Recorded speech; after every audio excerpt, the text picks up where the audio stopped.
ابتدا ہے رب جلیل کے بابرکت نام سے جو دلوں کے بھید خوب جانتا ہے۔ دیکھتی آنکھوں سنتے کانوں صابری میاں کا سلام پہنچے۔ ناظرین محترم، قارون حضرت موسیٰ علیہ السلام کے چچا یسہر کا بیٹا تھا۔ بہت ہی شکیل اور خوبصورت آدمی تھا، اسی لیے لوگ اس کے حسن و جمال سے متاثر ہو کر اس کو منور کہا کرتے تھے۔ اس کے ساتھ ساتھ اس میں یہ کمال بھی تھا کہ وہ بنی اسرائیل میں تورات کا بہت بڑا عالم اور بہت ہی ملنسار و با اخلاق انسان تھا، اور لوگ اس کا بہت ہی ادب و احترام کرتے تھے۔ لیکن بے شمار دولت اس کے ہاتھ میں آتے ہی اس کے حالات میں ایک دم تغیر پیدا ہو گیا، اور سامری کی طرح منافق ہو کر حضرت موسیٰ علیہ السلام کا بہت بڑا دشمن ہو گیا اور اعلیٰ درجے کا متکبر اور مغرور ہو گیا۔ جب زکوٰۃ کا حکم نازل ہوا تو اس نے حضرت موسیٰ علیہ السلام کے روبرو یہ عہد کیا کہ وہ اپنے تمام مالوں میں سے 1000واں حصہ زکوٰۃ نکالے گا، مگر جب اس نے مالوں کا حساب لگایا تو ایک بہت بڑی رقم زکوٰۃ کی نکلی۔ یہ دیکھ کر اس پر ایک دم حرص و بخل کا بھوت سوار ہو گیا، اور نہ صرف زکوٰۃ کا منکر ہو گیا بلکہ عام طور پر بنی اسرائیل کو بہکانے لگا کہ حضرت موسیٰ علیہ السلام اس بہانے تمہارے مالوں کو لے لینا چاہتے ہیں۔ یہاں تک کہ حضرت موسیٰ علیہ السلام سے لوگوں کو برگشتہ کرنے کے لیے اس خبیث نے یہ گندی اور گھنونی چال چلی کہ ایک عورت کو بہت زیادہ مال و دولت دے کر آمادہ کر لیا کہ وہ آپ پر بدکاری کا الزام لگائے۔ چنانچہ عین اس وقت جب کہ حضرت موسیٰ علیہ السلام واز فرما رہے تھے، قارون نے آپ کو ٹوکا کہ فلانی عورت سے آپ نے بدکاری کی ہے۔ حضرت موسیٰ علیہ السلام نے فرمایا کہ اس عورت کو میرے سامنے لاؤ۔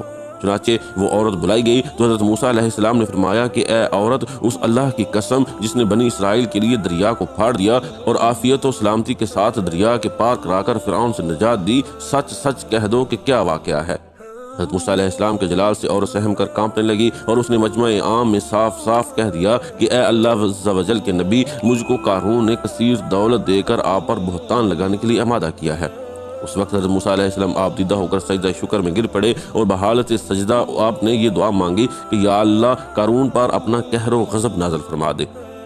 پھر آپ نے مجمع سے فرمایا کہ جو قارون کا ساتھی ہو وہ قارون کے ساتھ ٹھہرا رہے، اور جو میرا ساتھی ہو وہ قارون سے جدا ہو جائے۔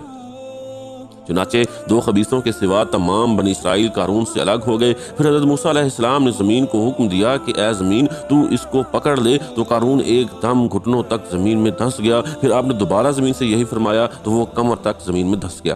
یہ دیکھ کر قارون رونے لگا اور بلبلانے لگا اور قرابت و رشتہ داری کا واسطہ دینے لگا، مگر آپ نے کوئی التفات نہ فرمایا، یہاں تک کہ وہ بالکل زمین میں دھس گیا۔ دو منحوس آدمی جو قارون کے ساتھی ہوئے تھے لوگوں سے کہنے لگے کہ حضرت موسیٰ علیہ السلام نے قارون کو اس لیے دھنسا دیا ہے تاکہ قارون کے مکان اور اس کے خزانوں پر خود قبضہ کر لے۔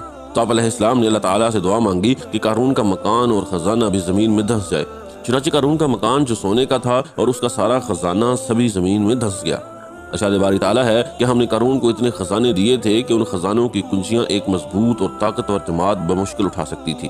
قرآن مجید فرقان حمید کی سورہ القصص میں ارشاد باری تعالیٰ ہے اِنَّ قَارُونَ كَانَ مِن قَوْمِ مُوسَىٰ فَبَغَىٰ عَلَيْهِمْ وَآتَيْنَاهُ مِنَ الْكُنُوزِ مَا إِنَّ مَفَاتِحَهَا لَتَنُوءُ بِالْعُصْبَةِ أُولِي الْقُوَّةِ۔ بے شک قارون موسیٰ کی قوم سے تھا، پھر اس نے قوم پر زیادتی کی اور ہم نے اس کو اتنے خزانے دیے جن کی کنجیاں اٹھانا ایک طاقتور جماعت پر بھاری تھیں۔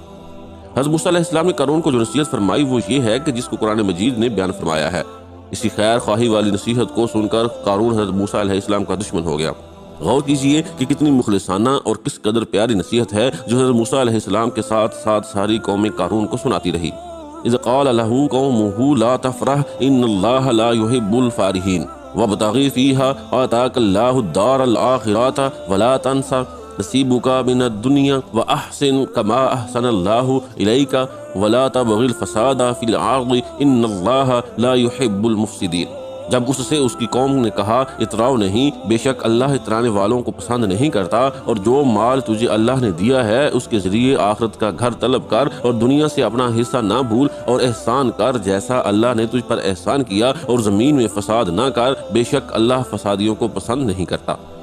قارون نے اپنے مال کے گھمنڈ میں اس مخلصانہ نصیحت کو ٹکرا دیا اور خوب بن سور کر تکبر اور غرور سے اتراتا ہوا قوم کے سامنے آیا اور حضرت موسیٰ علیہ السلام کی بدگوئی اور اعزار ثانی کرنے لگا۔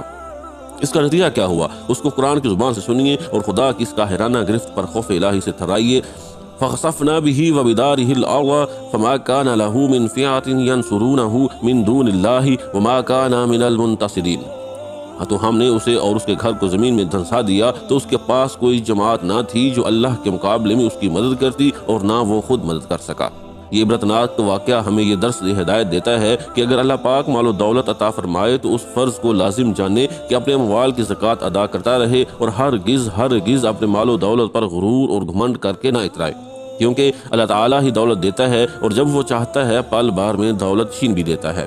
ہر وقت اس کا دھیان رکھتے ہوئے تواضع اور انکساری کی عادت رکھے اور ہرگز کبھی انبیاء و اولیاء و صالحین کے اظہار ثانی و بدگوئی نہ کرے کہ ان مقبولان بارگاہ الہی کی دعا اور بد دعا سے وہ ہو جایا کرتا ہے جس کا لوگ تصور اور خیال بھی نہیں کر سکتے۔